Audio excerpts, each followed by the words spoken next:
ولا عقد ما عينا ولا حارس، هذول كانوا موجودين. دوای 27 ڕۆژ لە بانکێشتکردنی بە تۆمەتی گەندەڵی پەرلەمانی عێراق متمانەی لە وەزیری دارایی عێراق سەندەوە کە لەسەر پشکی پارتی دیموکراتی کوردستانە. لە دانیشتنی چوارشەممەی پەرلەمانی عێراقدا سندنەوەی متمانە لە هۆشیار زێباری خرایە دەنگدانەوە کە لە کۆی 328 پەرلەمانتار 249 پەرلەمانتار ئامادەی دانیشتنەکە بوون و پەرلەمانتاران بە شێوەیەکی نهێنی دەنگیاندا. دوای جاکردنەوەی دەنگەکان 158 پەرلەمانتار دەنگیاندا بە سندنەوەی متمانە لە هۆشیار زێباری و 77 پەرلەمانتاریش دەنگیاندا بە مانەوەی لە پۆستەکەی و 14 دەنگیش سپی بوون. سەرۆکی فراکسیۆنی یەکگرتوش دەڵێت وەرگرتنەوەی متمانە لە هۆشیار زێباری خزمەت بە جوڵاندنی دۆخەکە دەکات بۆ ئەوەی بەشێک لە گەندەڵەکان بڕۆن.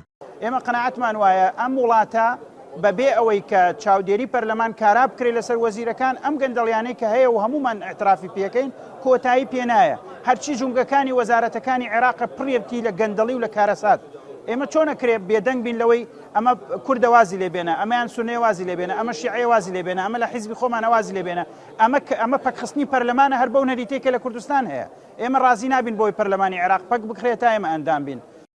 25 ئابی ڕابردوو هۆشیار زێباری وەزیری دارایی عێراق بانکێشتی بەردەم پەرلەمان کرا و 14 دۆسیەی گەندەڵی ڕوبەڕوو کرایەوە و لەو بارەوە 12 پرسیاری ئاڕاستەکرا.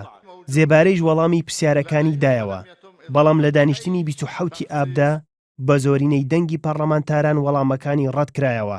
فراکسیۆنی پارتیش سەندەوەی متمانە لە هۆشیار زێباری بە سیاسی ناودەبات و دەڵێت لە دادگای فیدراڵی تانەی لێدەدەن.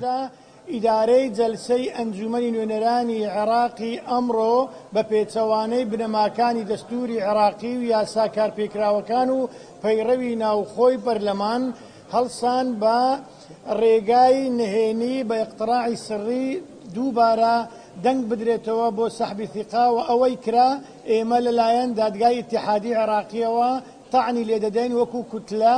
لە ماوەی ڕابردوودا فراکسیۆنی پارتی چەند جارێک هەوڵی داوە دووبارە وەڵامەکانی زێباری بخرێتەوە دەنگدانەوە، بەڵام سەرۆکاتی پەرلەمان داواکەی ڕەت کردووەتەوە. ژمارەیەک پەرلەمانتاری کوردیش پێشتر ئاماژەیان بەوە کرد نێچیروان بارزانی لە کاتی سەردانەکەیدا بۆ بەغدا لەگەڵ لایەنەکان دۆسەی هۆشیار زێباری تاوتوێ کردووە و هەوڵی داوە ڕێگیری بکات لە سندنەوەی متمانە لێ. ئەو پرسەی ئەمڕۆ لە پەرلەماندا ڕوویدا سەلماندی کە پەرلەمانی عێراق پێگەی خۆی هەیە لەم جۆرە بڕیارانەدا، بە تایبەت دەنگدان بە شێوەی نهێنی و لەسەر کاغەز و فشارەکان بۆ دواخستنی وەرگرتنەوەی متمانە لە هۆشیار زێباری. هەروەها پەیوەندی تەلەفۆنی حەیدەر عەبادی بۆ سەرۆکایەتی پەرلەمان. ئەوانە هەمووی لەلایەن پەرلەمانەوە ڕەت کرایەوە و متمانە وەرگرتنەوە لە هۆشیار زێباری خرایە دەنگدانەوە. هەروەها ئەو ماوەی کە دیاری کرابوو بۆمان 7 ڕۆژ بوو، ئێمە 25 ڕۆژ چاوەڕوان بووین.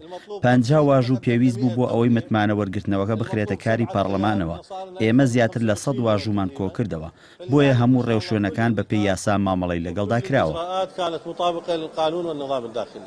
هۆشیار زێباری کە نزیکەی 2 ساڵە بووەتە وەزیری دارایی عێراق لە گرنگترین ئەو دۆسیانەی کە بەهۆیانەوە لێپرسینەوەی لەگەڵ کرا خەرجکردنی نزیکەی ملیارێک دینارە بۆ خۆی و پاسەوانەکانی وەک کرێی هاتوچۆی فڕۆکە لە نێوان هەولێر و بەغدا، هەروەها پرسی خەرجکردنی 800,000 دۆلار بۆ نۆژەنکردنەوەی خانووەکەی و چەند بابەتێکی تر کە بە وتەی بەشێک لە پەرلەمانتاران زێباری لە دەرەوەی ڕێوشوێنە یاساییەکان ئەنجامی داون.